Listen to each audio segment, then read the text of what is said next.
Ok. Alors, bonsoir à tout le monde. Merci d'être présent ce soir. Donc, pour assister à cette conférence de notre collègue Fabrice Pato, qui a pour titre Ontologie, idéologie et vérité dans le discours fictionnel.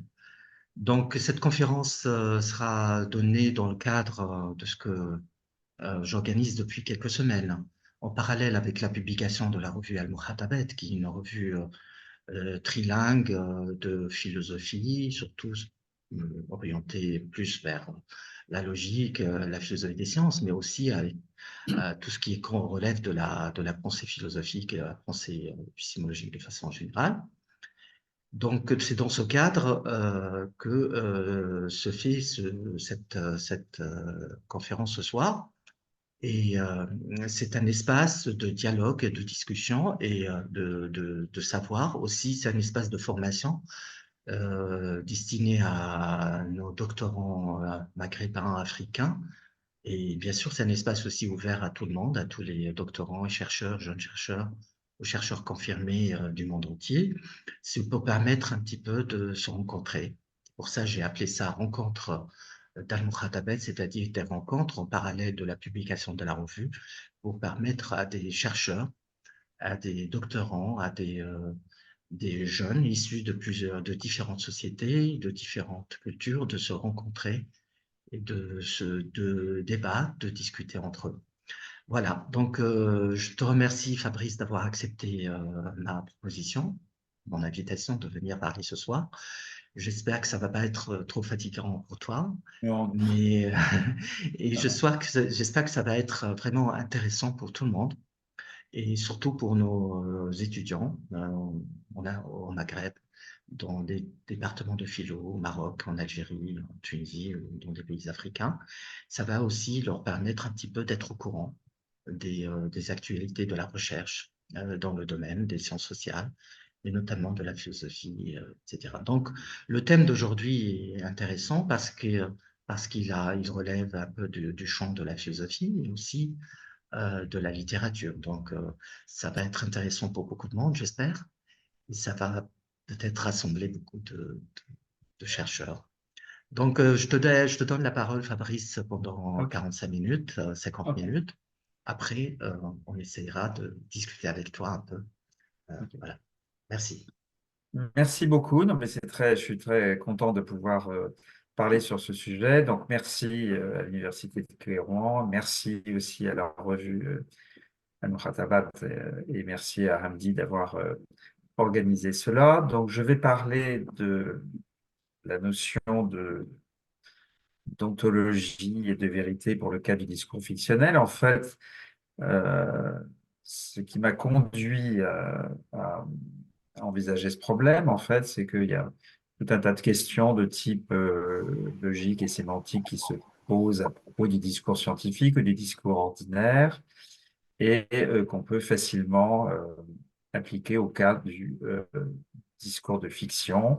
Et quand on l'applique au cadre du discours de fiction, on tombe sur des phénomènes assez curieux, sur des apories, sur des choses trappes, et notamment sur cette distinction dont je vais parler au cours de cet exposé, entre ce qu'on a appelé dans la littérature sur le sujet, la différence entre les désaccords réels et les désaccords fictionnels.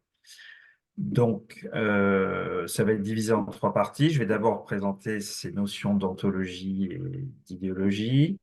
Ensuite, euh, prendre le cas particulier d'une lecture que Nabokov a proposée de la métamorphose de Kafka, et puis ensuite passer à cette opposition entre désaccords réels et désaccords fictionnels à propos du discours de fiction, du discours romanesque ou du discours, disons, de fiction en général. Donc, premièrement, ontologie, idéologie et vérité, pour commencer, disons, pour donner le cadre théorique. Il y a deux langues, il y a français et anglais, parce que j'ai aussi donné récemment une version de cette conférence en anglais. Bon, juste regarder la partie supérieure des diapositives où le texte est en anglais. Donc, dans un cours donné à l'Université Cornell en 1954, Nabokov a proposé une lecture de la Métamorphose de Kafka. Et de manière tout à fait typique de Nabokov, Nabokov rejette d'emblée toute une série d'explications plus ou moins attendues, assez familières du chef-d'œuvre de Kafka.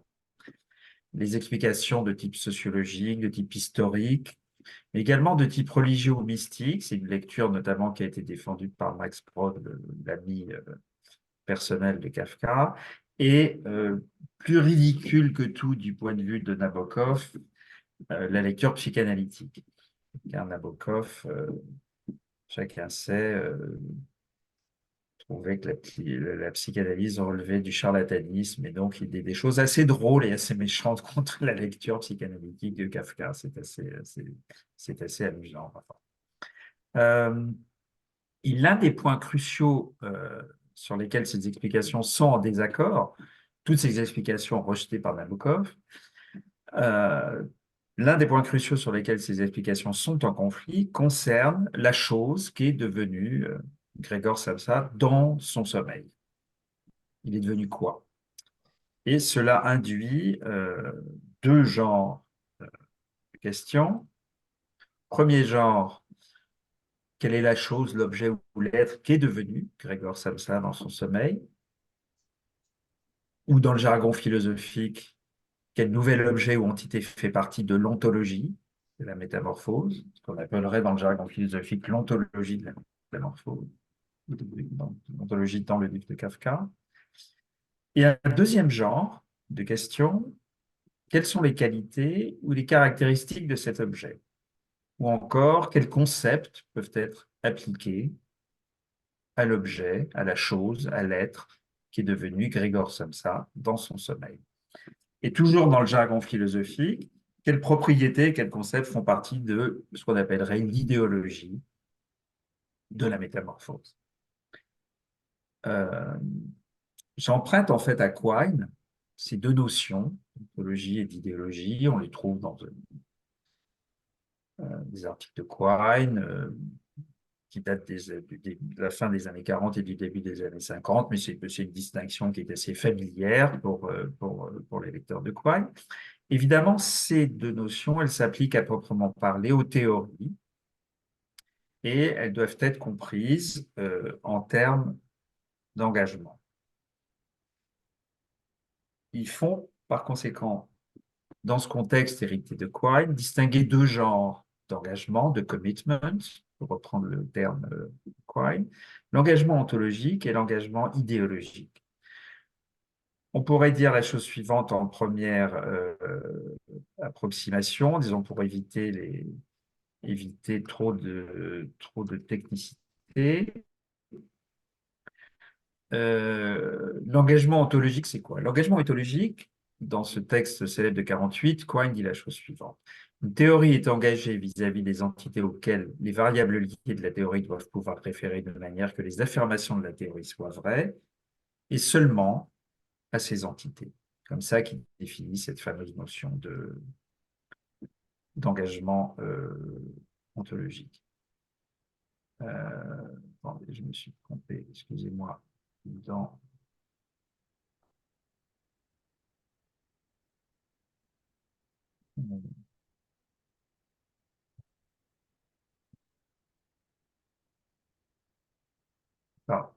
Par exemple, si une théorie contient un énoncé qui quantifie sur les électrons, alors les électrons doivent faire partie du parcours de valeur des variables liées par le quantificateur existentiel qui figure dans cet énoncé pour que la théorie soit vraie. Donc, qu'est-ce qu'on a avec ce critère d'engagement ontologique? On a un critère de nature descriptive qui décrit, par le biais d'une régimentation logique et sémantique du langage de la théorie, les implications existentielles ou les présuppositions ontologiques de la théorie.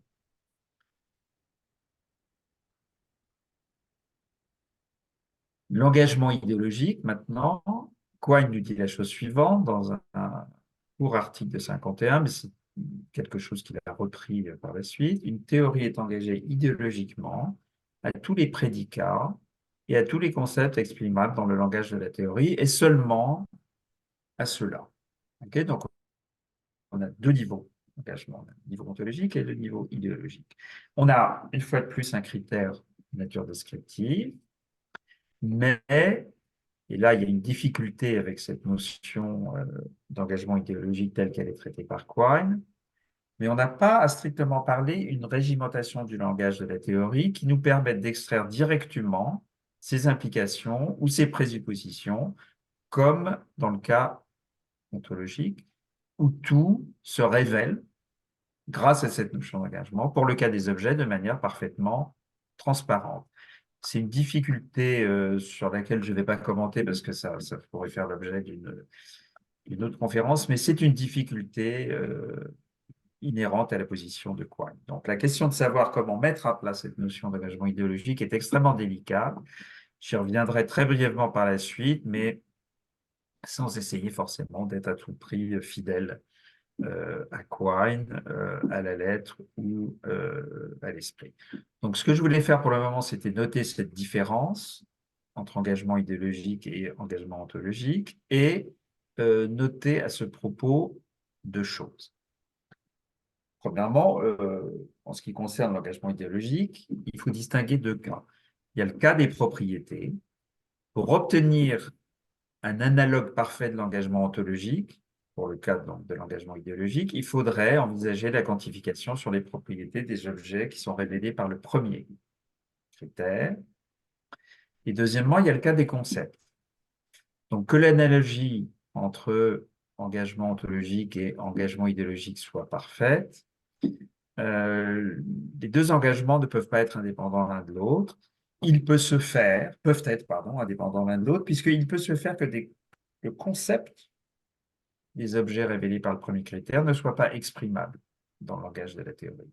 Et c'est une difficulté inhérente à cette notion d'engagement idéologique tel que Quine l'envisage. Mais je mentionne cette difficulté, elle est considérable et ce n'est pas l'objet de cette conférence, je vais simplement mentionner le fait qu'elle existe. Voilà. Donc, laissons de côté pour le moment ces questions relatives, d'une part, à la quantification de second ordre sur les propriétés, d'autre part, à la représentabilité des concepts dans un langage, en particulier dans le langage d'une théorie qui est correctement régimentée au sens de Quine, et revenons au cas du discours fictionnel, puisque c'est le cas que je voudrais envisager ici. Il peut sembler évidemment absurde, déplacé ou affecté d'appliquer ces deux notions d'engagement, ontologique et idéologique, analysées de cette manière, en première approximation, sans aller trop dans le détail, au cas du discours fictionnel. On a envie de dire, mais écoutez, bon, la métamorphose n'est pas une théorie, c'est un texte de fiction. On est dans un cas tout à fait différent. Bon, essayons quand même. L'ontologie d'une théorie inclut tous les objets dont nous devons reconnaître l'existence si nous devons également juger que la théorie est vraie. Son idéologie inclut toutes les propriétés que nous devons attribuer à ces objets, tous les concepts qui s'y appliquent si nous devons également juger que la théorie est vraie. OK. Et donc, si on applique ça au cas d'une œuvre de fiction, on devra dire quelque chose comme l'ontologie et l'idéologie de l'œuvre de fiction incluent conjointement tous les objets qu'on doit accepter, toutes les propriétés de ces objets, ainsi que les concepts qui s'appliquent à ces objets, si on doit également juger que l'œuvre de fiction dit la vérité. Si on a un bon analogue, ça devrait, à première vue, ressembler à quelque chose de cette nature. Et c'est là, évidemment, que les ennuis commencent, et le bas blesse, puisque parler d'ontologie et d'idéologie en ce sens semble totalement inadapté pour plusieurs raisons qui ont par ailleurs qui sont liées, qui ne sont pas séparées les unes des autres. Donc, on peut penser à plusieurs candidats et à plusieurs genres de réactions en ce qui concerne cette affaire d'applicabilité ou discours fictionnel. La première objection, la première réaction, ça serait de dire mais les œuvres fiction ne disent pas la vérité. Elles en sont incapables, précisément en tant qu'elles sont des œuvres de fiction. Et le critère ici pour décider la chose, c'est la nature même des œuvres, indépendamment de tout autre genre de considération. Leur fictionnalité rend cela impossible. Une œuvre de fiction, en tant qu'œuvre de fiction, en tant qu'elle est de nature fictionnelle, elle rend cette possibilité de dire la vérité euh, capable. La réaction à cette réaction pourrait être aucun problème, ça ne pose pas de problème particulier, la vérité n'est pas ou pas nécessairement ce que recherchent les auteurs de fiction, mais de toute façon, vérité ou pas vérité, les œuvres de fiction parlent bel et bien de quelque chose. Elles ont bien un sujet, elles ont bien un objet, donc bien qu'elles ne disent rien de vrai, bien qu'on puisse supposer qu'elles ne disent rien de vrai, il y a bien une ontologie quand même là-dedans, d'une manière ou d'une autre. Une réaction euh, à ce point de vue intentionnel, une réaction à la réaction pourrait être de faire valoir que les œuvres de fiction peuvent néanmoins nous dire quelque chose de vrai et même dévoiler une ou des vérités que l'on ignorait avant de les lire, quoi qu'il en soit des intentions de leurs auteurs. Ça peut être une réaction assez naturelle, disons, à cette objection. Autrement dit, qu'est-ce qui se passe ici? En fait, on est en train d'hésiter entre une objection de type erreur de catégorie, pour emprunter l'expression célèbre de Ryle, à l'idée que la notion de vérité pourrait s'appliquer au cas du discours de fiction. Donc on hésite entre ce genre d'objection et l'autre idée que la fiction a partie liée avec la vérité d'une manière qui lui est propre, qui est différente des théories scientifiques qui, elles, pourraient être régimentées correctement au sens de Quine. Dans le deuxième cas, nous reconnaissons que ce que nous disent les œuvres de fiction n'est pas littéralement vrai, et peut-être n'a pas nécessairement vocation à l'être, et nous cherchons à qualifier ou analyser la vérité de manière que cette notion, la notion sémantique des vérités, puisse malgré tout s'appliquer au cas des discours fictionnels. On s'engage dans ce genre de voie. Mais on pourrait alors avoir une autre raison de penser que le recours aux notions d'engagement ontologique et idéologique est absurde, déplacé ou affecté dans le cas de la fiction. On pourrait avoir une deuxième raison. Et la deuxième raison, c'est que il n'y a pas d'authentique parcours de valeurs de variables liées par le quantificateur existentiel dans le cas du discours fictionnel. On revient à l'objection dont on a déjà parlé tout à l'heure. La régimentation du langage de la science ou du langage théorique tel qu'il est proposé par Quine est peut-être acceptable, mais certainement pas celle du langage fictionnel. Et cela vaut aux deux niveaux, au niveau de l'ontologie, au niveau des objets, et au niveau de l'ontologie, c'est-à-dire au niveau des propriétés et des concepts. Appelons ça une objection de maladresse ou d'indélicatesse. On est dans le rôle de l'éléphant dans le magasin de porcelaine, on va dire, oh là là, vous arrivez avec votre régimentation à la coigne, vous commencez à regarder les quantificateurs, vous vous demandez s'ils sont objectuels ou substitutionnels, et stop, vous êtes simplement sur la mauvaise voie. C'est pas comme ça qu'on doit envisager le discours de fiction.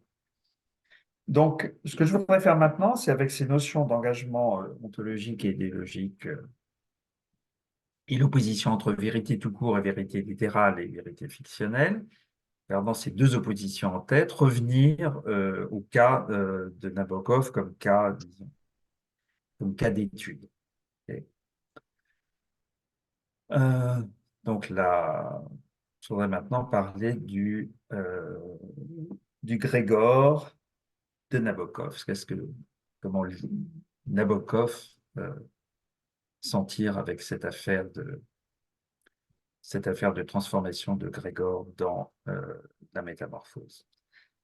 Donc je reviens à la question avec laquelle j'avais débuté cette conférence. Qu'est devenu Grégor Samsa dans son sommeil? Quelles sont les propriétés qu'on doit lui attribuer de la première à la dernière page de la métamorphose, quels concepts s'appliquent pour qu'on puisse parler de manière pertinente et correcte de Grégor, etc., etc. Kafka a écrit la chose suivante, mon allemand étant très très mauvais, je ne vais pas me risquer à prononcer la phrase, vous pouvez la lire. Le mot qu'utilise Kafka dans son texte, c'est Ungeziefer, c'est-à-dire une vermine, littéralement, et l'adjectif qu'il lui applique, c'est Ungeheuren, énorme, une énorme vermine. C'est ça que dit Kafka, qu'écrit Kafka au tout début de la métamorphose. Ok, c'est le mot qu'il utilise. Juste une petite note. Il est intéressant de constater qu'une Lucifer désigne, en fait, en allemand, un animal impur de la classe des bêtes rampantes de très petite taille, impropre au sacrifice. Donc, il y a un élément religieux dans ce choix de Kafka, sur lequel Max Brod, en fait, a beaucoup parlé pour donner justement cette lecture religieuse et mystique du texte de Kafka. Et quant à l'adjectif ungeheuren, énorme, du point de vue étymologique, on a une négation de geheuren. Geheuren voulant dire sans danger, confortable, certain. Donc il y a quelque chose, euh, il y a il y a un élément religieux. Est-ce que Kafka le fait exprès? Il connaissait évidemment ce registre ou pas? C'est quelque chose sur lequel je ne dirais rien, mais c'est important de le noter. Dans la traduction française d'Alexandre Vialat, on trouve ce mot, une vermine, donc la traduction 61 de Vialat est tout à fait fidèle. Celle de Claude David ne l'est pas, Cancrelat. Il y a plein d'autres traductions. Dans une traduction qui est suivant utilisée par les commentateurs, la traduction de Bernard Lortolari en 88, on a autre chose. On a Grégor Samsa se retrouva dans son lit métamorphosé en un monstrueux insecte et avec une description assez fidèle au texte allemand. Je passe là-dessus, peut-être. Et je m'entretiendrai en ce qui concerne le français à cette traduction. D'abord parce qu'elle a des mérites littéraires tout à fait remarquables. Et ensuite parce qu'elle est vraiment proche dans le détail, qui suit d'un certain nombre de points qu'ils ont soulignés par Nabokov dans son argumentation en faveur de la nouvelle identité de Grégor, du nouvel objet Grégor et de ses caractéristiques et de ses propriétés. Donc, j'utiliserai cette traduction-là pour les besoins de la cause. De très nombreuses traductions anglaises diffèrent toutes exactement sur le même point. Je n'ai pas regardé les traductions arabes parce que je ne peux pas lire l'arabe, mais ça serait intéressant de regarder. Ce serait intéressant de regarder On le fera. il y a peut-être plusieurs traductions arabes, je ne J'ai les pas connais lu pas. en Quel est le arabe. mot qui a été utilisé pour traduire vermine? Ça serait intéressant de regarder, mais je n'en suis pas capable, donc je laisse à Hamdi le soin de Je vais me faire une dire recherche. Je vais faire une recherche. un jour ou l'autre si le mot qui a été choisi. Je ne sais pas d'ailleurs Mais si la bon, métamorphose a été ah, en arabe. Je suis même pas sûr, hein, donc je vais me renseigner. d'accord. Ça a été énormément traduit, hein. C'est un des textes littéraires Ouais, les plus traduits. ouais. Mais bon, en ce qui concerne le cas de l'anglais, puisque c'est le cas qui nous intéresse aussi, puisque Nabokov est à Cornell et donne ses cours en anglais. Euh, Dans le contexte anglais, alors là, à l'époque de Nabokov et ensuite, on trouve toutes sortes de choses, gigantic insect, monstrous vermin, enormous bug. Il y a des traductions vraiment qui sont surdéterminées, gargantuan pests. D'un coup, on a une référence implicite, en tout cas, Rabelais, monstrueux, cockroach, etc. Tout un tas il y a énormément de traductions du mot vermine, voilà, plus ou moins surdéterminées. Et la traduction anglaise qui est utilisée par Nabokov pour ses études dans Cornell est celle de Willa Edwin Muir, donc de de 52. C'est la traduction qu'il utilise pour son cours à Cornell. Et comme vous allez le constater, elle n'est pas du tout au goût de Nabokov. Il n'aime pas du tout cette traduction. C'est celle qu'il utilise, mais ça ne lui plaît pas. Donc voilà, par exemple, la page, la copie de la traduction anglaise de Métamorphose griffonnée par Nabokov, avec deux petits dessins d'insectes. Il y a d'autres pages aussi, là j'ai pris celle-là. Il y a des corrections sur l'exemplaire de Nabokov quasiment à chaque ligne, avec des petits dessins. Et ces corrections et ces dessins permettent à Nabokov de justifier sa lecture de Kafka quant aux questions qu'on a baptisées ici, que j'ai baptisées ici, respectivement, ontologiques et idéologiques. Nabokov a une idée très précise de ce qu'est devenu ce Grégor Samsa.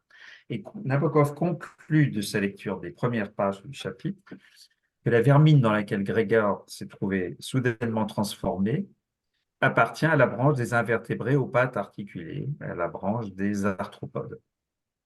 C'est donc dans le cours de Nabokov. Il conclut ça tout de suite. Il arrive à cette conclusion. Et Nabokov propose la solution suivante. Je suggère qu'un homme qui se réveille sur le dos en réalisant qu'il a 6 pattes, s'agitant dans les airs, pourrait également se dire que 6 suffit pour affirmer qu'elles sont nombreuses. Nous présumerons donc que Grégor a 6 pattes, qu'il est un insecte. Okay. Donc, il y a un nouvel objet dans l'ontologie de la métamorphose, il y a un insecte. Okay. Et notez que la méthode ou le critère auquel Nabokov fait recours pour conclure que la chose qui est devenue Grégor Samsa appartient à la branche des arthropodes est d'un genre tout à fait différent du critère auquel il a recours pour faire droit à l'idée que cet arthropode est bien un insecte. Les arthropodes ne sont pas des insectes. Donc il a fait appel ici à des critères, à des données tout à fait différentes. Le premier critère relève de l'entomologie, la branche de la géologie qui étudie les insectes. Okay. Et le second critère relève de ce qu'on appellerait une expérience de pensée, ce que les philosophes appellent communément une expérience de pensée, et qui est décrite par Nabokov dans la manière typiquement ironique qui est la sienne. L'expérience de pensée fait appel à des considérations relatives à ce qu'un homme se réveillant sur le dos et réalisant qu'il a maintenant un nombre disproportionné de petites pattes agitées sentirait personnellement. C'est ça le critère. Évidemment, cet objet, cet homme doit être un objet de fiction, un caractère fictionnel. On a donc deux choses très très différentes. On a une donnée scientifique tirée des sciences de la nature, une donnée entomologique. Grégor est maintenant un individu qui appartient à la branche des arthropodes. Et puis, on a une donnée purement fictionnelle. Grégor se réveille sur le dos et remarque qu'il a un certain nombre de pattes.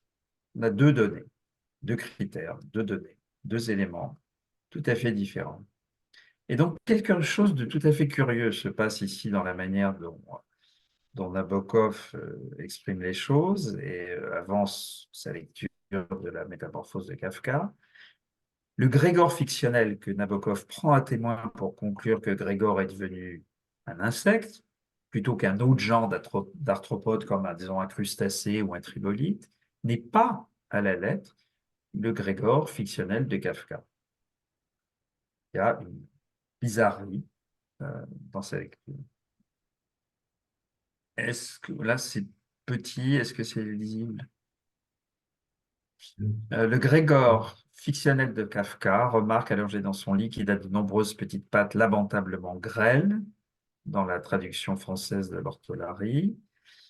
Mais dans la même position, le Grégor de Nabokov en trouve 6, c'est-à-dire le nombre maximum pour être un insecte.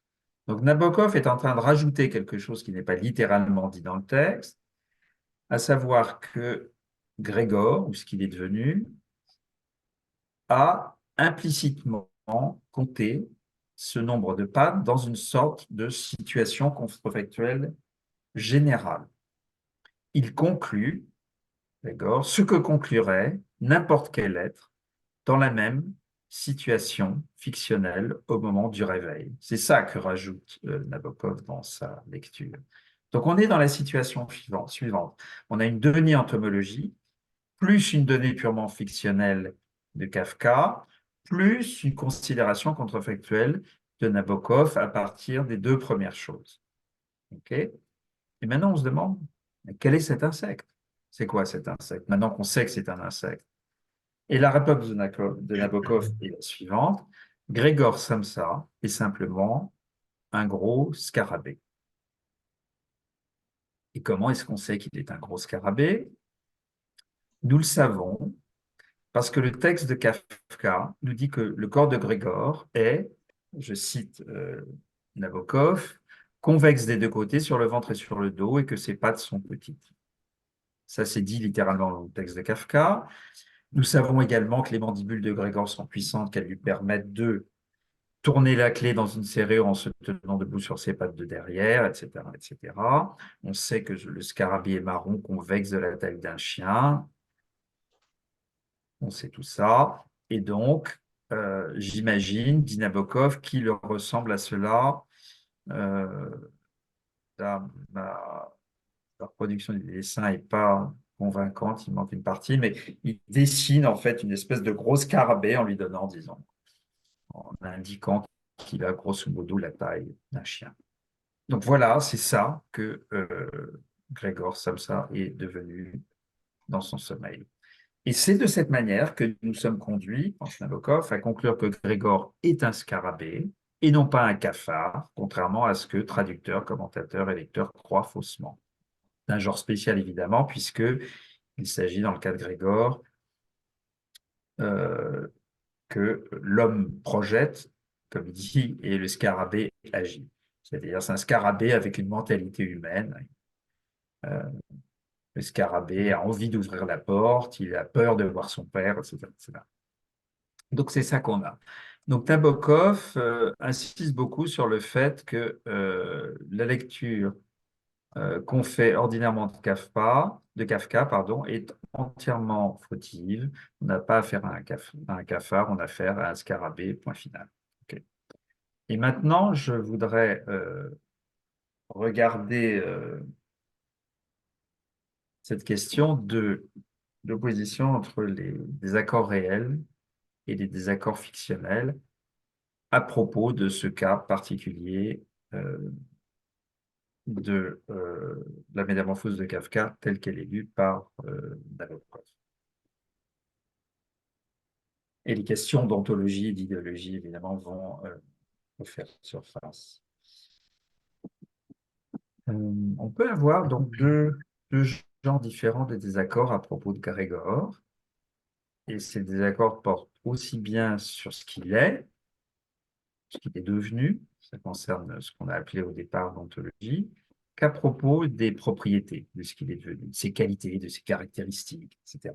Ce qu'on appelle donc des propriétés dans le sens technique, philosophique. Simplement les caractéristiques, qu'est-ce qu'il caractérise, etc. On peut avoir ce genre de désaccord, et puis on peut avoir des désaccords réels sur la valeur de vérité des propositions portant sur Grégor, et on peut avoir des désaccords sur le caractère fictionnel. Okay. Donc, il y a des désaccords réels qui portent sur la valeur de vérité des propositions qui prennent Grégor pour objet, et puis des désaccords sur le caractère fictionnel.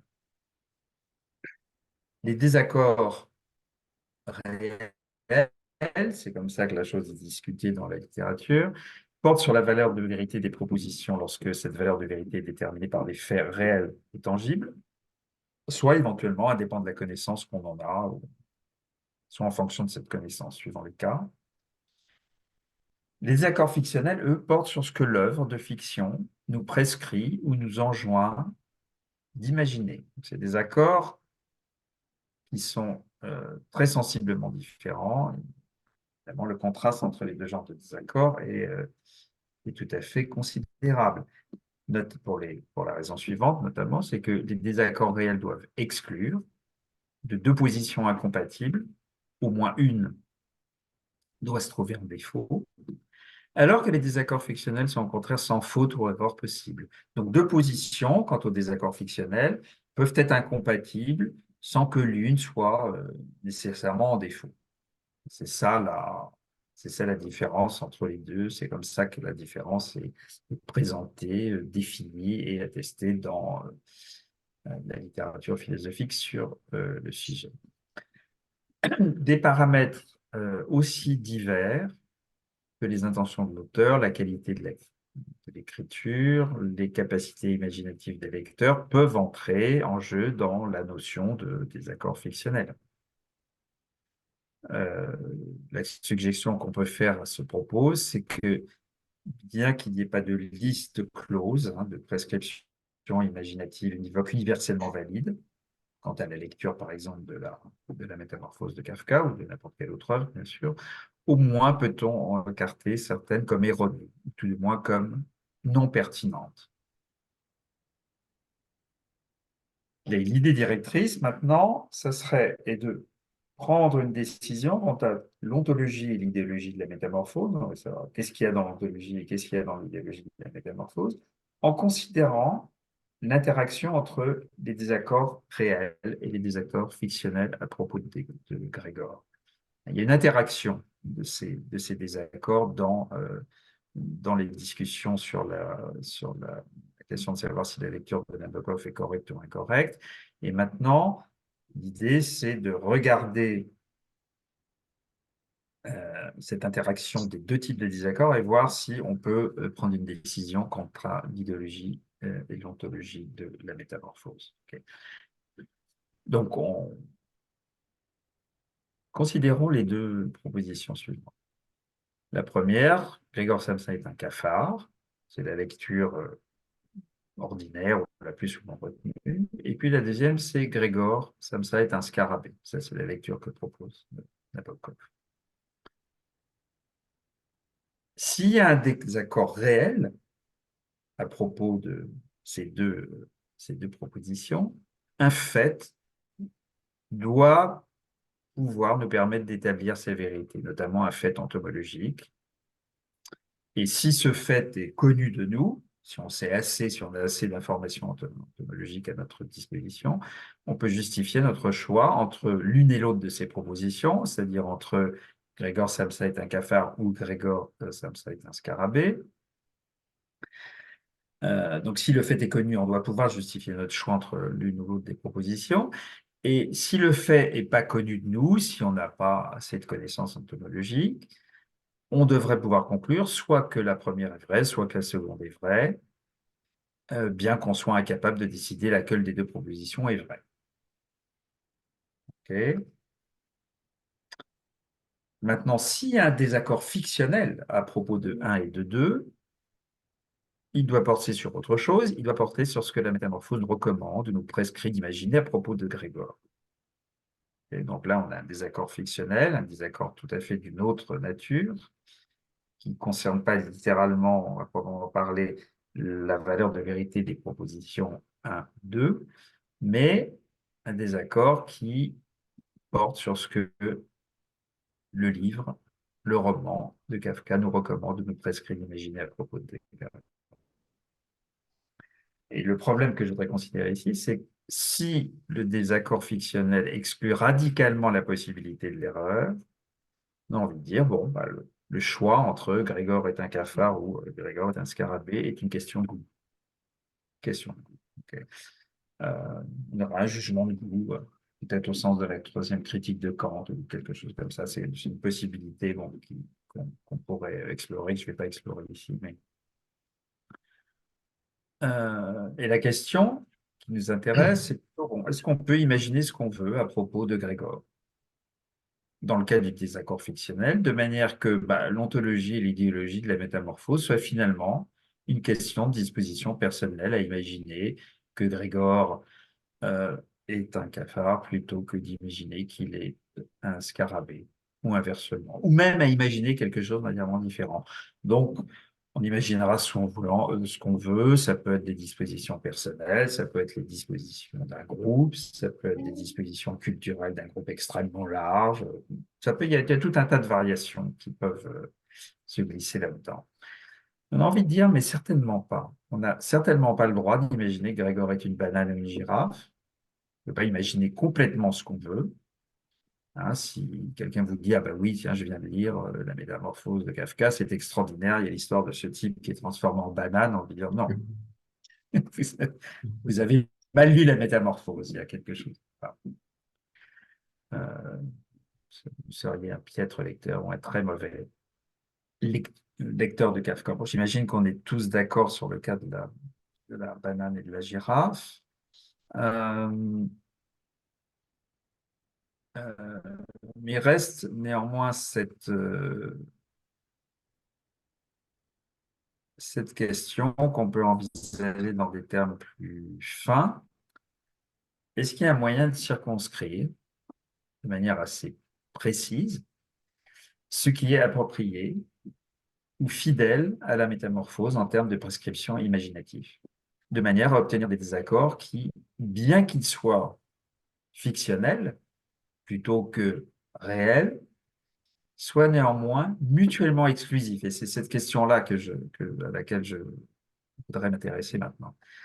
Bien que ce soit des désaccords fictionnels, il y a la possibilité d'avoir des jugements, des désaccords qui soient mutuellement exclusifs sur des points centraux de l'ontologie et de l'idéologie de la métamorphose. C'est cette question que je voudrais regarder maintenant. Et donc la difficulté ici, j'ai encore un peu de temps ou Oui, oui, Fabrice. C'est bon, je vais essayer encore un quart d'heure ou D'accord, ok. même 20 Donc la minutes. difficulté ici, c'est de faire droit à l'idée que certains désaccords fictionnels, par le fait qu'ils sont centraux ou essentiels pour l'œuvre de fiction, doivent exclure, par exemple, le désaccord entre 1 et 2, qui est, au moins partiellement, un désaccord fictionnel. Autrement dit, il y a une intuition, me semble-t-il, assez forte pour défendre l'idée que la métamorphose raconterait une autre histoire complètement si Grégor était vraiment un cafard plutôt qu'un scarabée. Ça raconterait autre chose, on aurait un autre livre. Et donc, il y a, je crois, une possibilité pour aller dans cette direction qui n'est pas sans poser de problème, mais bon, je voudrais quand même essayer. L'idée est la suivante. Il y a un fait entomologique connu qui nous permet de conclure que Grégor est un scarabée. Et le fait qu'on puisse conclure cela, si on est d'accord avec Nabokov, a plusieurs conséquences. La première conséquence, c'est qu'on peut rester neutre sur la question de la bivalence pour la première proposition, c'est-à-dire Grégor cafard, euh, et pour l'autre proposition, Grégor est un scarabée, c'est-à-dire sur l'idée que soit l'une soit l'autre, soit sa négation est vraie et que dans les deux cas. Donc, puisque nous pouvons décider que Grégor est finalement un scarabée, rien ne nous engage par ailleurs à croire que ces deux propositions doivent être vraies ou fausses, indépendamment de leur fiabilité par nous. Relativement à cet élément fictionnel central de la métamorphose, on peut rester neutre quant au principe sémantique de bivalence. C'est un premier point. Et le deuxième point, c'est que le même fait entomologique connu nous prescrit d'imaginer que deux, que la bonne proposition est la deuxième, c'est-à-dire Grégor est un scarabée.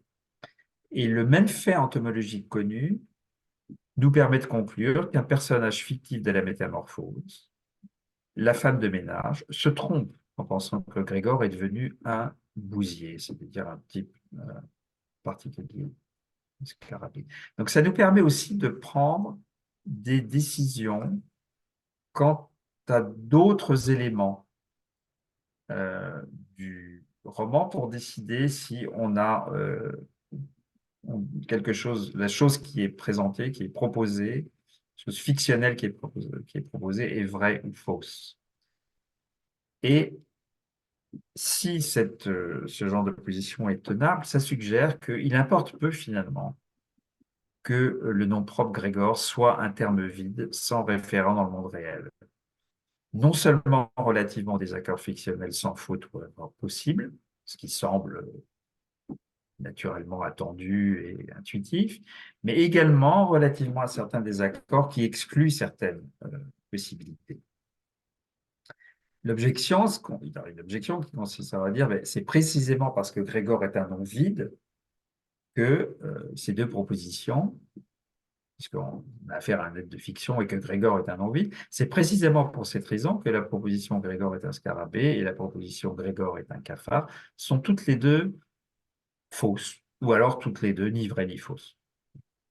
Est-ce qu'on n'est pas, en faisant ce que je suis en train de suggérer ici, est-ce qu'on n'est pas en train de mélanger indûment le réel et le fictionnel? On pourrait vouloir éviter cette confusion et montrer que nous ne prenons absolument pas les descriptions de personnages fictionnels au pied de la lettre en les préfixant par l'opérateur dans telle ou telle fiction. C'est ce qui a été fait. Voilà, c'est ce qu'on aurait si on fait la chose suivante. On dirait, dans la métamorphose, Grégor Samsa est un cafard. Ou bien, dans la métamorphose, Grégor Samsa est un scarabée. Juste pour spécifier qu'on est bien en train de parler d'un cas de fiction et pas d'un cas réel, qu'on n'est pas en train de confondre les deux choses.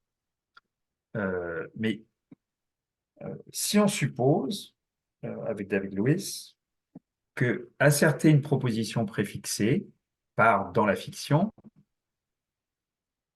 revient ni plus ou moins à asserter sa version abrégée, alors on a une difficulté. Parce que finalement, asserter Grégor Samsa est un cafard et asserter dans la métamorphose Grégor Samsa est un cafard, c'est en fait asserter exactement la même chose. C'est ce qui se passe si on analyse les choses à la Lewis pour la raison suivante. Si on supprime maintenant l'opérateur dit opérateur de fiction dans la métamorphose, on obtient des phrases abrégées qui sont en fait indistinguables, je dirais, physiquement de 1 ou de 2, c'est-à-dire de Grégor Samsa est un cafard et de Grégor Samsa est un scarabée. On ne peut pas les distinguer, c'est exactement le même, mais elles diffèrent néanmoins par leur sens, autrement dit par leurs conditions de vérité. Et donc, on a cette situation paradoxale, c'est que 1 et 2, les deux propositions sont différentes, respectivement, de leur version abrégée. Autrement dit, si nous assertons que Grégor est un cafard, ou si nous assertons que Grégor est un scarabée, comme le voudrait Nabokov, et que Grégor est un terme vide, à moins qu'il ne soit clair que nous sommes en train d'asserter une version abrégée de dans la fiction Grégor est un scarabée ou bien dans la fiction Grégor est un cafard, on asserte quelque chose de faux, ou peut-être de ni vrai ni faux, parce qu'il n'existait pas de Grégor dans le monde réel. Et comme le remarque Lewis, c'est une remarque tout à fait de bon sens, d'une certaine manière, le contexte d'énonciation, le contenu et le sens commun résoudront l'ambiguïté.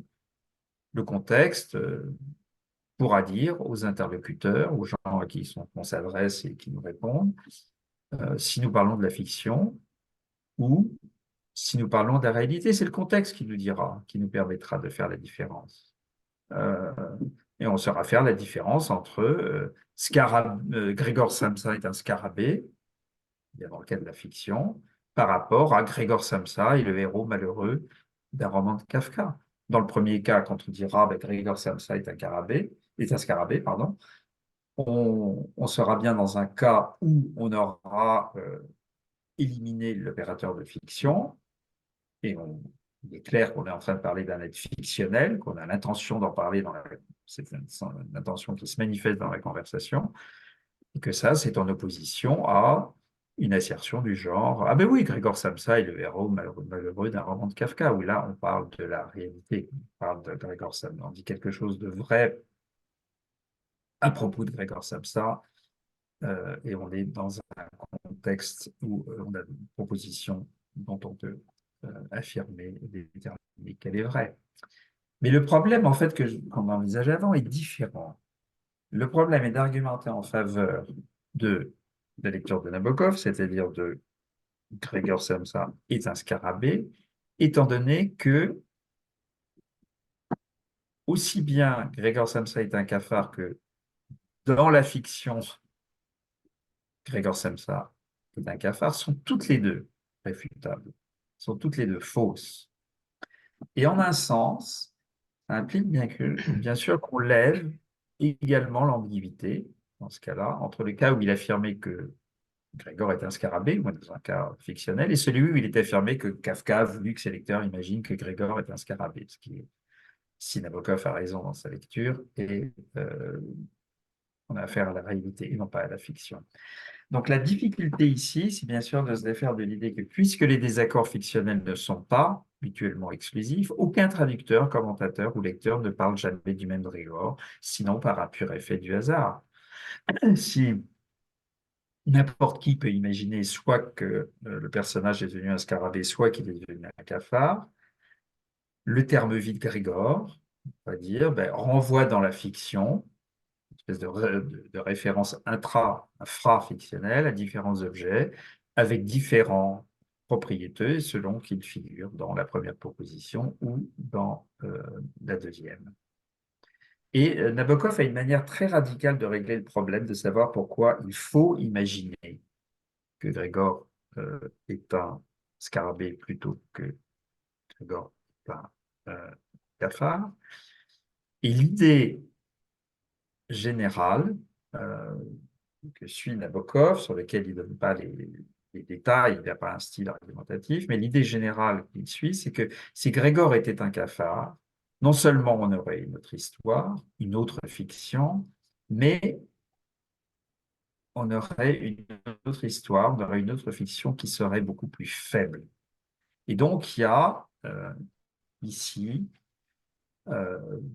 dans l'argument en faveur d'une certaine lecture de la métamorphose, aussi bien au niveau de l'idéologie que au niveau de l'ontologie, on a un jugement de valeur sans appel de la part de Nabokov qui est ici en jeu. Et ça introduit une difficulté. On peut ne pas aimer ça. On peut envie de dire, mais écoutez, là, on n'est pas... pourquoi est-ce qu'on ferait intervenir un jugement de valeur dans un argument dont le but est de nous montrer que Grégor est un scarabée et Grégor plutôt qu'un cafard. Pourquoi est-ce qu'on devrait avoir un jugement de valeur là-dedans? On a envie de dire, mais on a affaire à quelque chose d'objectif, pas à une valeur.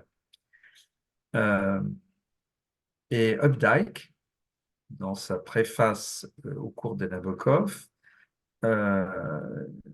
certainement quelqu'un qui n'aime pas du tout ce genre de jugement de valeur. Updike remarque dans sa préface que même un esthète extrême comme Wallace Stevens admettrait que l'art, à un niveau ou à un autre, rencontre la réalité. Alors, dit-il, que dans l'esthétique éthérée de Nabokov, je cite, il est fait peu de cas de l'humble plaisir de la découverte et de la vertu simple de la vérité authentique. C'est comme ça que Updike présente le cours de Nabokov, notamment pas uniquement question de la métamorphose de Caspar, mais d'autres œuvres, Madame Bovary et d'autres œuvres que Nabokov présente et discute dans ses cours. Mais en fait, cette remarque, un peu énervée de Updike, n'est pas fidèle à l'approche de Nabokov. Les éléments entomologiques de l'argument de Nabokov en faveur du scarabée Grégor en témoignent. Par ailleurs, Nabokov fait l'éloge de la clarté, de la précision et de la coloration formelle, de ce qu'il appelle la coloration formelle du style de Kafka, en opposition marquée avec le contenu cauchemardesque de l'histoire. C'est un élément sur lequel il insiste énormément. Et donc, je voudrais finir par quelques remarques, en fait, à propos de ce contraste, à propos de la manière dont Nabokov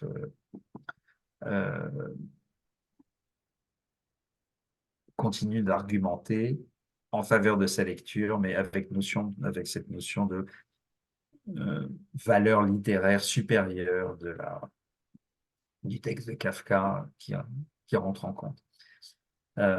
Et donc, quelques remarques pour finir à propos de ce contraste en relation justement avec la question du rapport entre éléments réels et éléments fictionnels qui nous oblige conjointement à conclure, d'une part, et à imaginer que Grégor est un scarabée. Alors, la manière dont Nabokov argumente en faveur d'une prescription imaginative à l'exclusion des autres nous dit justement quelque chose d'important à propos de l'opposition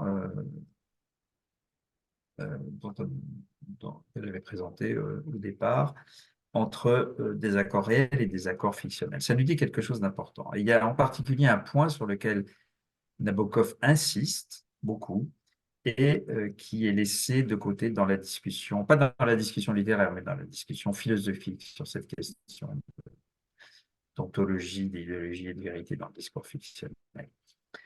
Nabokov commence en fait son cours sur le livre de Kafka par établir une distinction entre la métamorphose et un autre livre auquel il a consacré également des cours à l'Université Cornell, à savoir L'étrange cas du Dr Jekyll et de Mr Hyde de Stevenson. Et il dit la chose suivante: Dr Jekyll et Mr Hyde appartient au genre de la fiction artificielle. Dans le paysage d'arrière-plan et le devant de la scène, les deux choses sont irréelles, mais leur genre d'irréalité est différent. Dr Jekyll est un personnage gothique, dit-il, dans un décor à la Dickens. La métamorphose est dans un cas tout à fait différent. À l'instar du manteau de Gogol, il prend cet autre exemple, la métamorphose appartient à tout autre genre. Pourquoi? Parce que le caractère central de la fiction appartient au même monde privé et fantastique que celui des êtres inhumains qui les entourent, mais le caractère central essaye d'échapper à ce monde, de retirer le masque, de transcender le manteau ou la carapace. Donc le manteau dans le cas de Gogol, la carapace dans le cas de Kafka. Et donc pour identifier, si on suit cette ligne, pour identifier correctement les engagements ontologiques et idéologiques de la métamorphose, on doit être clair sur ce que la fiction prescrit en termes d'imagination, étant donné que les deux genres de désaccord jouent un rôle dans la fiction, et montrer que l'ontologie est l'idéologie d'un cauchemar privé, c'est comme ça que Nabokov qualifie le roman de Kafka, montrer que l'idéologie est l'idéologie d'un cauchemar privé ne peut être fixée à moins d'avoir préalablement établi la vérité de, de la proposition Grégor est un scarabée ou dans la fiction Grégor est un scarabée, à l'exclusion de Grégor est un cafard ou dans la métamorphose dans la fiction Grégor est un cafard, est une tâche énorme. Je ne vais pas me lancer dans le détail ici. Voilà, donc je voulais simplement indiquer quelques-unes des implications et des présupposés de ce travail. Tout le reste, voilà, reste à faire. Donc je vais m'arrêter là. Il y a une bibliographie assez importante. Il y a notamment sur ces sujets également le très intéressant et très important article de Stacy Friend de 2011 sur les lecteurs de Nabokov, le très très bel article de David Lewis de 78, traduit en 2012, il y a une traduction française sur la vérité dans la fiction. Également, bon, les textes de Quine, On What There Is, et puis Ontologie et idéologie de 1951. Et un très intéressant travail de Léo Rouillet, qui était en fait une thèse de doctorat euh, qui a été soutenue en 2019 sur les désaccords dans la fiction, qui apporte aussi des éclairages tout à fait intéressants. J'aurais voilà, pu pu en parler plus ici, mais bon, il y a aussi une question de temps. Et si on veut s'intéresser à cette question un peu technique de paraphrase et de régimentation sur la notion d'engagement ontologique et de l'IGECOIN, il y a un très intéressant article de Sennett et Fischer de 2013 sur la question de la paraphrase et de la régimentation chez Quine. Voilà. Merci pour votre patience. C'est nous qui te remercions ce soir, hein, Fabrice, parce que c'était très intéressant. Donc maintenant, je voudrais donner la parole à la salle.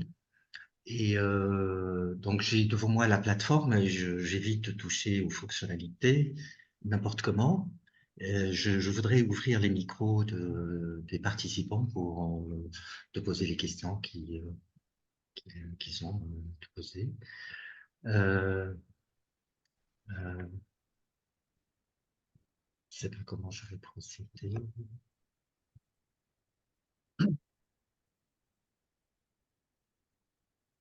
Alors, vous pouvez activer vos micros, hein, donc s'il y a cette possibilité, vous pouvez activer vos micros et demander à poser des questions à Fabrice.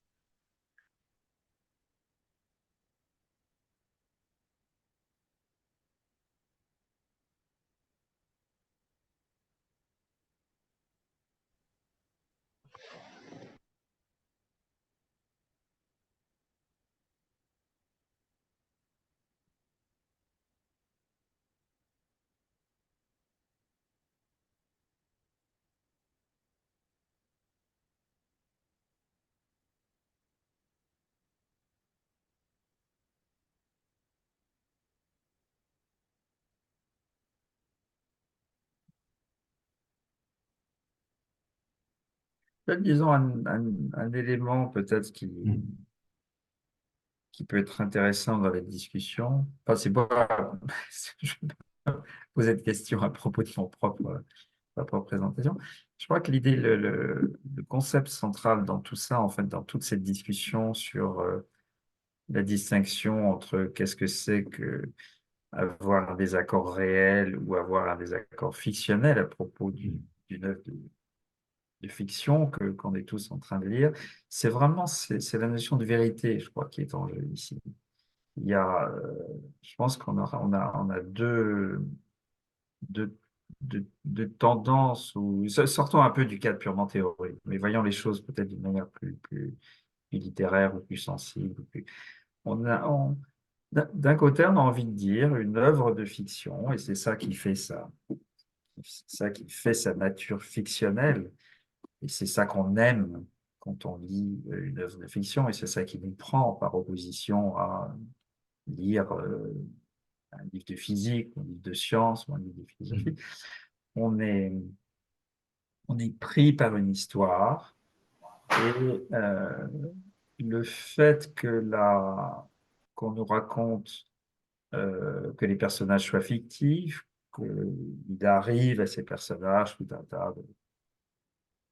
tas d'aventures, que les personnages parlent d'eux-mêmes, qui peuvent être même dans des passages extrêmement introspectifs. Donc, euh, peu importe, je veux dire, on peut être en train de lire ah, le Comte de Monte-Cristo, on peut être en train de lire Les Mille et une Nuits, on peut être en train de lire Proust, on peut être en train de lire tout un tas de choses différentes. Je veux dire, on sait très bien que euh, on est en train de lire quelque chose de fictionnel. Et donc, l'idée que, euh, l'idée que la fiction, d'une certaine manière, ne dit pas la vérité ou lui ment, ou peut lui mettre sur des fausses pistes. Pensez à tous les romans dans lesquels on donne un roman policier, je sais pas, dans lequel on lui donne une fausse piste intentionnellement, ce genre de choses. Le fait qu'on ne dise pas la vérité, on veut dire d'un côté, ben, n'est pas gênant, c'est ça, c'est ça la fiction. Et puis d'un autre côté, je pense qu'on a une autre inclination ou un autre sentiment euh, par lequel on s'oppose à l'idée que dans le domaine littéraire, on ne peut pas nous dire de vrai, non, rien de vrai. On dit non, voilà. La littérature est tout à fait capable de de nous révéler des vérités, de mettre l'accent, par exemple, sur des éléments historiques, de nous faire remarquer des choses qui sont vraies d'abord à propos, par exemple, d'événements historiques réels. Ça peut aussi nous faire entrevoir des vérités morales, des vérités psychologiques. Alors, on pourrait rejeter toutes ces notions, hein, évidemment, de vérité, mais je pense on a, on a tendance naturellement à résister à l'idée que à partir du moment où on est dans le domaine fictionnel, la notion sémantique de vérité s'évanouit complètement. Et donc, il y a cette espèce D'accord. d'opposition où, d'un côté, on a envie de dire, ben, on ne peut pas traiter le cas du discours fictionnel comme on traite celui du discours scientifique ou du discours ordinaire. Et d'un autre côté, il doit bien y avoir une manière de mettre à plat, peut-être pas de formaliser, mais en tout cas de mettre à plat les attendus de la notion de vérité, d'une certaine notion de vérité, qui n'est pas la vérité du cours, mais qui est la vérité fictionnelle, qui est d'un genre particulier. Je pense que il y a deux directions différentes qui peuvent être prises. Soit donner une définition de ce que c'est que la vérité fictionnelle qui fasse droit aussi bien à la notion sémantique de vérité qu'à la notion de fictionnalité, et une autre tendance qui consiste à substituer pour le cas du discours fictionnel à la notion de vérité une autre notion. Donc D'accord. c'était un peu cet écart-là qui m'a conduit à regarder cette. Oui, c'est vraiment, personnellement, j'ai beaucoup appris ce soir. C'est-à-dire, le roman, finalement, c'est une œuvre de fiction. Elle sert d'occurrence pour faire réfléchir un petit peu sur nos théories et nos approches ontologiques, de façon générale, même scientifiques, ou Oui, oui, scientifiques, on elles peut vont prendre ce cas-là. avancer. Oui, oui. Et pas du tout. C'est-à-dire, alors, je me pose la question, au départ, pourquoi, alors, dès le départ, on choisit Quine? On sait très bien, Quine, qu'il refuse les objets possibles. Oui, Et d'autre part, il part d'un esprit physicaliste, c'est-à-dire pour lui, c'est les objets oui, physiques avant tout, et le reste vient après. oui. Il y aura toujours à Bon, discuter j'ai la pris. possibilité de, Oui, oui, oui. voilà. Mais pourquoi choisir quoi? Pour faire avancer un petit peu. D'abord, le rôle que peut jouer la littérature pour faire avancer les consciences scientifiques d'ordre sur l'orthologie, etc. Et d'autre part, c'est-à-dire pourquoi choisir Quine alors qu'on sait très bien que lui, il fait une distinction nette Oui, oui, tout à fait. entre Oui. l'idéologie, c'est-à-dire la liste des prédicats, et l'ontologie, c'est-à-dire le domaine de variation des objets, des variables d'objets finalement. Et c'est une frontière affranchissable pour lui. Oui. Non, j'ai pris Quine parce que disons il y a une notion, il y a une notion quand même assez claire de ce que c'est qu'un engagement ontologique, un engagement idéologique dans le cadre du discours scientifique. Mais en fait, quand on regarde les discussions sur la vérité dans le discours fictionnel, ou est-ce qu'il y a des mondes possibles fictionnels, en fait, euh, il y a un moment où où cette notion, ces notions d'engagement ontologique et idéologique reviennent. Alors, on ne cite pas Quine, peut-être parce que bon, la mode de lire Quine est passée, ou c'est un auteur qui est moins lu peut-être qu'il y a quelques années. Mais en fait, on revient toujours à cette histoire de parcours de valeur des variables liées. Qu'est-ce qu'il y a dans l'ontologie? Qu'est-ce qu'il y a dans l'idéologie? C'est vraiment poser cette question à partir d'un discours C'est qui est c'est- régimenté. c'est- Et c'est là, vraiment, c'est- ça pose une difficulté parce qu'on C'est ne peut pas. justement, c'est une question technique, c'est-à-dire c'est une méta-question pourquoi.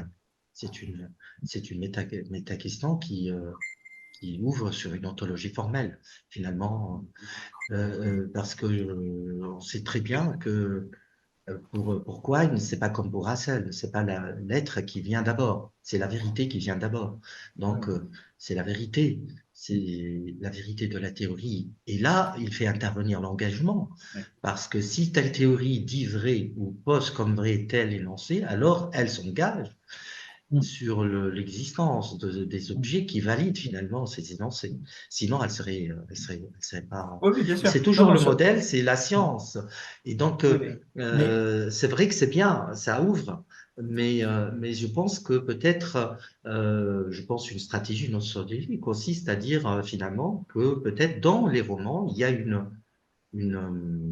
construction de son mm, propre langage, c'est-à-dire chaque écrivain il construit son propre mm, langage et son ontologie ou sa théorie de la vérité, etc., mm, dépendent finalement mm. de ça, quoi, de ça. Oui, Et, cela dit, il reste un autre aspect quand même qui est intéressant dans Quine et qui, je pense, qui s'applique aussi au cas de la discussion de la vérité fictionnelle, c'est qu'en fait, cette histoire d'engagement ontologique et de chez Quine, en fait, elle consiste à dire quoi? Elle consiste à dire, écoutez, il y aurait quelque chose de parfaitement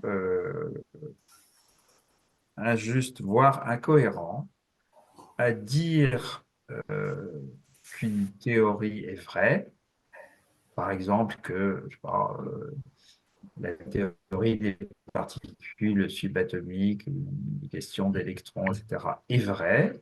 Et puis de dire, ah, bah, écoutez, je considère que la théorie est vraie, mais en même temps, je ne peux pas vraiment m'engager à reconnaître l'existence des électrons. Ce n'est pas des entités qu'on peut observer directement. Enfin, ce genre de questions. Franchement, que Quine, et au moins, elle a le mérite de mettre le doigt sur la question, de dire, attendez, si vous acceptez la théorie et qu'en même temps, vous rejetez les objets dont cette théorie a besoin pour dire quelque chose de vrai, vous êtes incohérent, enfin, vous êtes en train de mentir, en fait. Vous n'avez pas le choix. Si vous pensez que la théorie des électrons est vraie, ben, ça vous engage à reconnaître la théorie des électrons. On peut prendre un autre exemple, bon, qui n'est pas un exemple que Planck-Wien, mais je veux dire, ça s'applique à plein d'autres cas. On peut prendre le cas pour les sciences sociales ou le cas peut-être le cas pour le discours religieux. Comme si quelqu'un vous dit, je crois un discours vrai, par exemple, sur, je sais pas, moi, l'existence de Dieu. Mais en fait, bon, si on me demande est-ce qu'il existe vraiment, non, si vous considérez que c'est vrai, vous considérez que Dieu existe. Comme si celui qui croit à la théorie des électrons, pardon, dit vrai, ben, il croit aux électrons.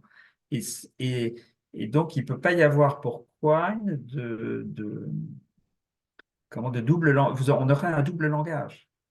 On aurait un langage qui consiste à dire ben, j'accepte la science, mais en fait j'ai tout un tas de problèmes de nature philosophique quant à l'existence des électrons, l'existence des nombres, l'existence des ensembles, je ne sais pas. Mais on peut l'appliquer à d'autres types de discours que quoi il n'a pas envisagé.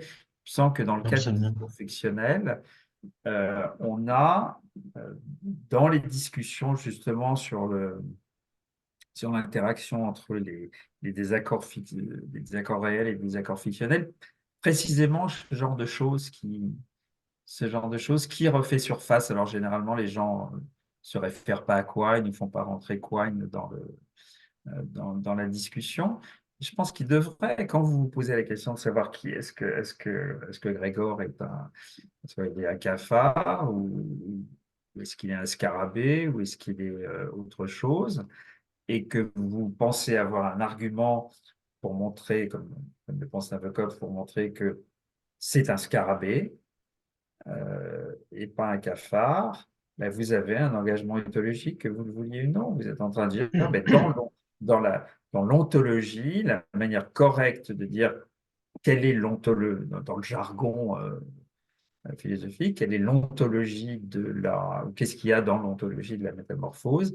Il y a un scarabée, il n'y a pas un cafard. Et quand vous dites ça, bah, c'est une manière de dire que, il y a Oui, une absolument. manière possible de le mettre à plat ou de l'exprimer, c'est de dire que euh, il y a une notion de vérité fictionnelle propre Oui. au livre de Kafka qui nous impose, c'est ça qui est intéressant dans l'argument de Nabokov, qui nous impose d'imaginer ce qu'est devenu Gregor Samsa dans son sommeil comme un scarabée et pas comme un cafard. Donc, il y a vraiment une interaction Mhm. assez forte entre les deux choses. Et la notion technique d'ontologie et d'idéologie telle que Quine Mhm. l'analyse ou la présente est utile dans ce cas. Avec la difficulté dans le cas de l'idéologie, mais qui est due à une difficulté propre à la manière dont Quine présente ça, c'est qu'il y a ces deux cas, il y a le cas des propriétés, il y a le cas des concepts. Et là, bon, ça complique. Et là, tu as tout à fait de raison, comme tu l'as fait, de pointer sur le fait que là, il y a une distanciation effectivement entre le cas du discours scientifique et le cas du discours fictionnel.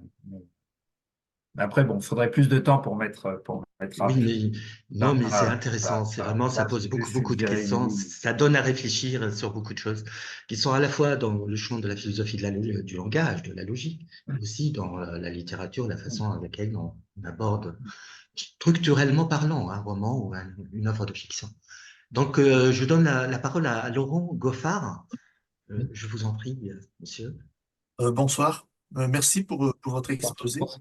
En fait, euh, j'ai beaucoup apprécié, mais en fait, j'aurais, parce que ce à quoi je m'attendais, c'était, j'aurais aimé que vous parliez d'ontologie, d'idéologie, vérité dans le discours scientifique. Et Mhm. comme j'ai pas vu ce mot scientifique, je suis quand même venu à assister à ce séminaire. Parce que bon, l'histoire des sciences nous montre que à certaines époques, certaines entités Mhm. étaient des fictions et elles ont été réfutées par la suite. Mhm. Aujourd'hui encore, il y a des discours scientifiques qui projettent sur leurs observations des cadres d'interprétation, des systèmes Mhm. cohérents, mais qui peuvent relever également de la fiction. Donc, tout en vous écoutant, j'essayais de faire le parallèle entre eux, en fait, qu'est-ce qui peut distinguer un discours fictionnel d'un discours scientifique. Dans le discours scientifique, c'est beaucoup plus sophistiqué, mais Mhm. il n'est pas exclu que parfois ça ne soit qu'un problème d'interprétation, d'un mélange d'idées, et ça ne repose sur rien de sérieux ou de concret. Mhm. Faute de quoi la science n'évolue pas. Et bien, par contre, dans votre entretien, vous avez dit qu'on ne pouvait pas traiter le discours fonctionnel comme le discours scientifique. Vous avez dit également qu'il y aurait une régimentation logique et sémantique du langage scientifique et non pas fictionnel. Et là, vous semblez faire une distinction. Or, moi, si on veut, si la science consiste à réfuter des idées et à ne pas poser telles quelles les choses, elles sont comme ça et pas autrement, alors ce n'est plus de la science, ça devient euh, un dogme. Oui. Et donc, du coup, bon, qu'est-ce que, qu'est-ce que mes questions, elles sont peut-être un peu décalées par Non, rapport non, non, non. à votre sujet, mais je vois Mhm. que vous travaillez dans une unité dont l'intitulé est science, normes, donc c'est exactement un peu ce qui se trouve derrière ma question, en fait. Non, c'est que dans le cadre comment dire, dans le cadre des sciences de la nature, on, on peut trouver dans le cas de la cosmologie ou dans le cas de la physique, par exemple, on peut trouver des choses où la, la question, comment dire, ontologique, effectivement, est extrêmement délicate. Par exemple, si vous regardez, il y avait tout ce débat dans les années 20, les années 30, sur justement les particules plus petites que l'atome. Est-ce que ce sont des particules ou est-ce que ce sont des ondes, par exemple? On a quoi dans l'ontologie, ce qu'on observe de manière très indirecte dans la machine, dans la boîte à accélération des particules? Est-ce qu'on a une particule ou est-ce qu'on a une onde ou est-ce qu'on a une réduction du paquet d'ondes? Donc là, on a des questions ontologiques extrêmement fines, extrêmement complexes et toute la difficulté, c'est d'arriver à déterminer si est-ce qu'on a une particule ou est-ce qu'on a une onde réduite à un paquet d'ondes, ce genre de choses. On peut penser aussi, puisque vous l'avez mentionné, à des choses qu'on a crues dans le domaine scientifique et qu'on a évacuées de l'ontologie. Je sais pas, le phlogiston, par exemple, dans la théorie de la combustion, des choses de ce genre. Donc ça, c'est aussi une autre problématique. Et puis, il y a une autre question aussi sur, et là, c'est des choses qu'on considère comme, disons, réelles en un sens extrêmement fort, en un sens extrêmement strict, et des choses, des objets, des choses qui font partie de l'ontologie, mais qu'on postule simplement parce que ça permet de mieux organiser l'expérience que si on ne les avait pas. Donc là, on a envie de dire, et là, effectivement, la question, vous avez raison de pointer sur le fait que la question de l'engagement ontologique devient extrêmement complexe, parce qu'on peut dire, bon, on a un engagement ontologique parce qu'on croit véritablement à l'existence de la particule ou du paquet d'ondes. Et puis, on peut aussi avoir s'engager ontologiquement parce qu'on croit qu'une chose a une vertu pratique et permet d'organiser l'expérience. Voilà. D'une manière plus intéressante, plus dynamique, plus simple, etc., qu'un autre objet. Mais ce que je voulais faire simplement là dans le parallèle avec le discours fictionnel, c'est que dans les deux cas, on a une notion de vérité qui est en jeu. Euh, euh, Choses qui sont vraies. Et donc, qu'est-ce qui permet de déterminer que c'est vrai? Dans le cas du discours fictionnel, vous avez clairement envie de dire que on peut, à propos de personnages fictionnels, dire des choses vraies et des choses fausses. Hein, si on dit que Sherlock Holmes habite Baker Street, on a envie de dire, ben oui, ça c'est vrai. Quelqu'un qui vous dit, mais non, Sherlock Holmes, il habite à Genève, non, ça c'est faux. Donc il y a aussi une notion de vrai et de faux qui, qui intervient là. Euh, Tout comme dans le cas scientifique, quelqu'un qui soutiendrait la théorie du phlogiston pour expliquer la combustion, on va dire, ben non, vous dites quelque chose non seulement de faux, mais qui a été réfuté.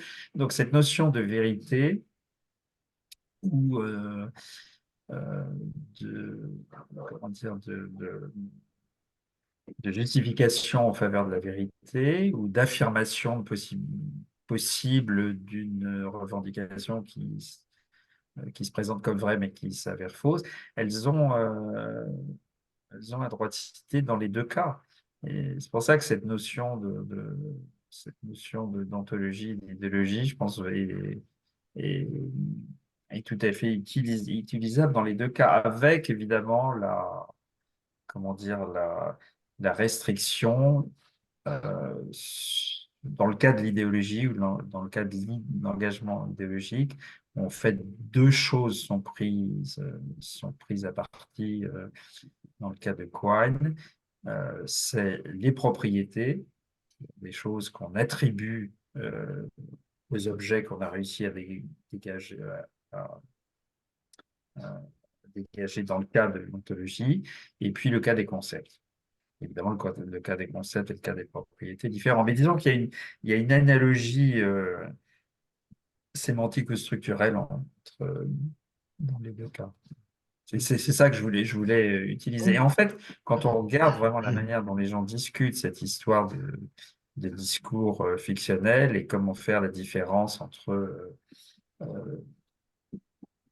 les cas où on dit quelque chose de vrai et les cas où on dit quelque chose de faux à propos d'une certaine œuvre de fiction, ils reviennent, sans le dire toujours explicitement, sur ces notions d'ontologie et d'idéologie. Et je pense qu'on a intérêt à les mettre à plat, quitte à montrer après que, bon, finalement, une fois qu'on les a mises à plat, on voit bien pourquoi peut-être elles s'appliquent difficilement au cas de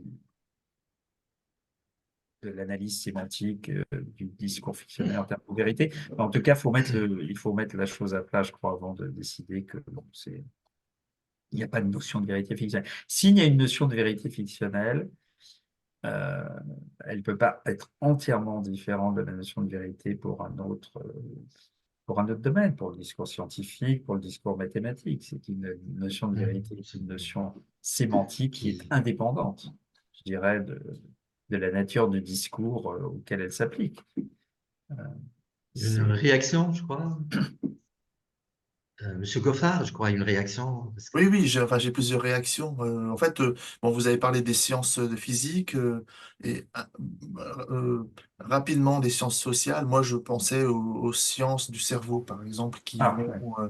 qui vont plonger dans des images, des entités qui peuvent relever de la fiction, comme les boss de la phrénologie.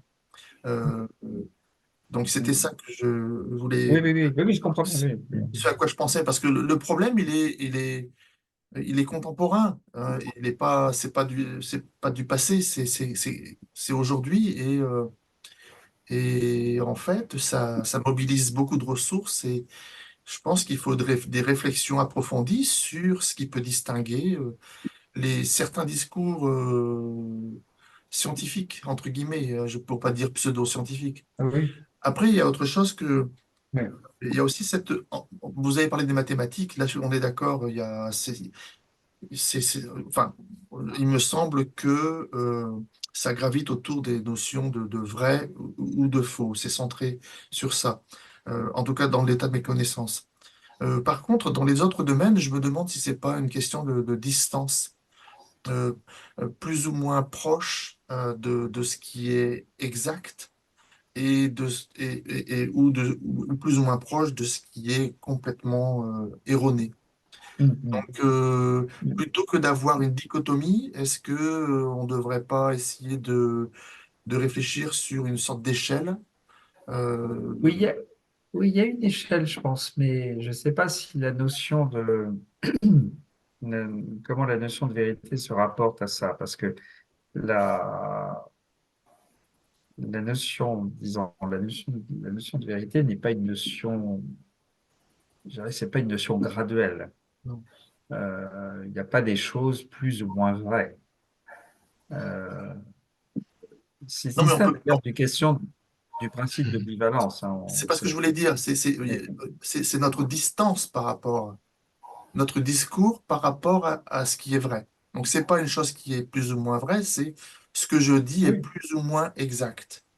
Vous voyez? oui, oui, oui. Alors la question de l'exactitude, oui, ça c'est la question en fait comment dire, de la finesse avec laquelle vous décrivez la réalité. Vous êtes plus ou moins précis. Non, mais j'étais tout à fait non, non, d'accord avec ce que vous disiez avant. Ce que je voulais justement insister sur ce fait que quand on peut être, c'est pas qu'on dit des choses plus ou moins vraies, mais c'est on peut être plus ou moins éloigné de quelque chose qu'on a réussi à établir comme vrai. Donc, si par exemple, si vous pensez que la Terre est cubique, vous êtes plus près de la vérité que si vous pensez que la Terre est plate, parce qu'au moins vous considérez le volume, vous considérez les dimensions. Ok. Donc vous pourrez prendre quelqu'un qui est très éloigné de la vérité, qui pense que la Terre est plate, puis quelqu'un qui se rapproche de la vérité, à savoir que la Terre est sphérique ou peut être représentée, disons, géométriquement par une sphère. Donc, j'ai envie de dire, bon, tout en bas de l'échelle, ou celui qui se trompe complètement, qui pense que la Terre est plate. Après, vous pouvez prendre quelqu'un qui pense que la Terre est cubique et dire, bah, c'est mieux, parce qu'au moins, il comprend que la Terre, c'est un volume. Et puis, quelqu'un qui dirait que la Terre a la forme d'un ballon de rugby, bah, il se rapproche. Et puis, on pourrait imaginer comme ça, une série comme ça d'approximations, mais ce que je voulais dire, c'était totalement indépendant du fait de la question de savoir si on doit ou non être bivalent quant à la question de la vérité, si on doit considérer qu'une proposition est nécessairement soit vraie, soit fausse, indépendamment des moyens qu'on a de déterminer si elle est vraie ou indépendamment des moyens qu'on a de déterminer si elle est fausse. Mais oui, j'étais d'accord avec vous sur ce point. Et toi, Fabrice, qui a travaillé sur Damet, c'est Michael Dammett. Tu as fait ta thèse sur Dammett. Tu as peut-être le premier à traduire Dammett en français, à le publier. Pourquoi lui qui dit le problème c'est la vérité, c'est justement là. Pourquoi toi tu reconsidères un peu cette notion-là? Et si on tient toujours à la vérité, est-ce qu'il y a un modèle généralisé et des vérités particulières selon le champ? Par exemple, la littérature, elle a sa vérité, mais elle se construit par rapport à un modèle général critiqué par Dammett comme étant le problème à la racine des problèmes de réalisme, etc. Alors, c'est ça un peu ma question. Mais j'aimerais bien revenir surtout à Kafka et à la métamorphose, parce que pour Kafka, qui était un écrivain, qui était un homme de sentiments, etc., d'émotions, qui était dans un contexte très historique très difficile, etc., ses relations avec Max Brod, etc., c'était compliqué. Mais lui, c'était pas son problème Non, bien sûr de que se non, non, focaliser sur non. est-ce que Grégor Samsa était un cafard ou était un scarabée. Son problème, c'est que c'est le fait que Grégor se déshumanise, perd ses Oui, relations, bien sa sûr, socialisation, surtout son rapport affectif avec sa sœur. Et, bien sûr, il bien sûr, bien terminait sûr. un peu dans ce chagrin, parce qu'il meurt à la fin avec un grand chagrin au cœur. Et c'est ça qui nous touche quand on lit la Bien Métamorphose, sûr, bien sûr, plus que le fait que savoir si Grégor Samsa bien était un sûr, cafard ou était un bien sûr. scarabée. Alors j'ai deux questions, voilà, Oui, à te oui. poser. J'espère ne pas trop monopoliser la parole. Oui, non, non, non, je suis bien sûr, Kafka n'est pas. Alors, cela dit, bon, il y a plusieurs choses. Il y a le fait, par exemple, que qui irait dans ton sens, c'est qu'on sait qu'il y a dans la correspondance entre Kafka et son éditeur, par exemple, Kafka insiste pour qu'il n'y ait pas dessin d'insectes sur la couverture. Quand le livre, quand le livre va être publié, donc la première édition, il a un échange de lettres et il veut tient à ce que l'insecte ne soit pas représenté. Donc ça irait dans le sens, c'est-à-dire peu importe que ce soit un cafard. Ce qui compte, c'est effectivement cette espèce de déshumanisation hein, de cet homme, en fait. Voilà. Mais ce qui peut être intéressant et ça c'est quelque chose que j'ai suggéré à la fin, mais que je n'ai pas développé, ce qui serait intéressant de regarder, c'est si on a un argument vraiment intéressant et convaincant pour dire que l'individu Grégor s'est transformé en scarabée plutôt qu'en cafard, et, et certainement Kafka donne des indications qui vont tout à fait euh, dans le sens que soutient Nabokov. Qu'est-ce que ça nous dit justement est-ce que ça nous dit quelque chose de différent sur sa déshumanisation? Et si ça nous dit quelque chose de différent, là, il y a vraiment quelque chose d'intéressant dans l'approche de Nabokov. Là, comme tu dis, effectivement, la question de savoir si c'est un cafard ou comment il faut interpréter le mot vermine, etc. Bon, ça peut paraître spécieux par rapport à l'enjeu, disons, l'enjeu humain et émotionnel que Kafka met en jeu dans la métamorphose. Mais néanmoins, l'idée que je voulais pousser ici, c'est que ça serait intéressant de voir justement dans quelle mesure ça a en fait un effet, un jeu, cette histoire de savoir si c'est un cafard ou un scarabée. Et notamment, il est tout à fait intéressant de voir que Nabokov en fait commence cette conférence en, en distinguant très clairement le cas de Dr. Jekyll et le cas de la métamorphose. Et ce qui fait qu'il considère, il considère l'œuvre de Stevenson comme une œuvre importante, auquel d'ailleurs il consacre un cours assez long et extrêmement détaillé. Mais ce qui fait pour lui que il y a quelque chose de supérieur dans l'approche de Kafka, je demande à propos justement de ce du dont tu as parlé, c'est-à-dire ce processus comme ça de, de déshumanisation et de mort en fait du personnage qui est devenu un scarabée, si Nabokov a raison. C'est que tout est mis sur le même plan, alors qu'il y a un côté décor dans le cas de Dr. Jekyll et Mr. Hyde. Et là, je pense que Nabokov est assez précis sur cette question. Il dit en fait que dans le cadre de Dr. Jekyll et Mr. Hyde, on a aussi quelque chose qui est terrible, parce que c'est un homme qui a deux réalités, deux personnalités, c'est quelque chose de schizophrénique, mais on est dans un décor, on est dans une espèce de décor sorti de Dickens, d'un Londres brumeux, etc. Et donc, il y a une espèce de distorsion, alors que pense Nabokov, du manteau de Gogol et de la métamorphose de Kafka, on est dans un cas où on a un seul plan, et que tout est sur le plan du cauchemar, en fait. Le cauchemar est entier. Et, et donc, si on a vraiment raison de penser qu'il y a un cauchemar entier et qu'on a affaire à un scarabée plutôt qu'à un cafard, on doit avoir justement une raison de penser que euh, la raison pour laquelle le roman est plus fort, et là on a une valeur, tient au fait qu'il est un certain type d'insecte plutôt qu'un autre type d'insecte. Et puis je pense qu'il y a quelque chose, c'est quelque chose dont euh, Nabokov parle à un moment que j'ai mentionné, qui est intéressant, qui va aussi à l'intérieur qui repose cette question, c'est de la vérité dans la fiction, c'est sur ce que les personnages du roman pensent qu'il est devenu, et notamment la femme de ménage.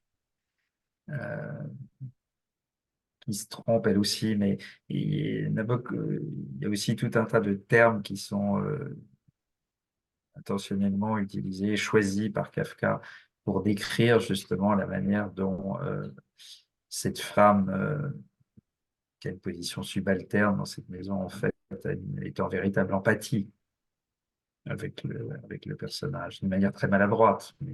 Donc il y a toute cette hiérarchie sociale, effectivement, entre le fait qu'ils emploient une femme de ménage qui est plus ou moins bien traitée, le problème aussi que Grégor Samsa ne pourra pas aller au travail parce que c'est lui qui gagne l'argent de la maison. Enfin, il y a tout un drame social en même temps qui se joue là-dedans. Il y a un drame psychologique, il y a un drame social.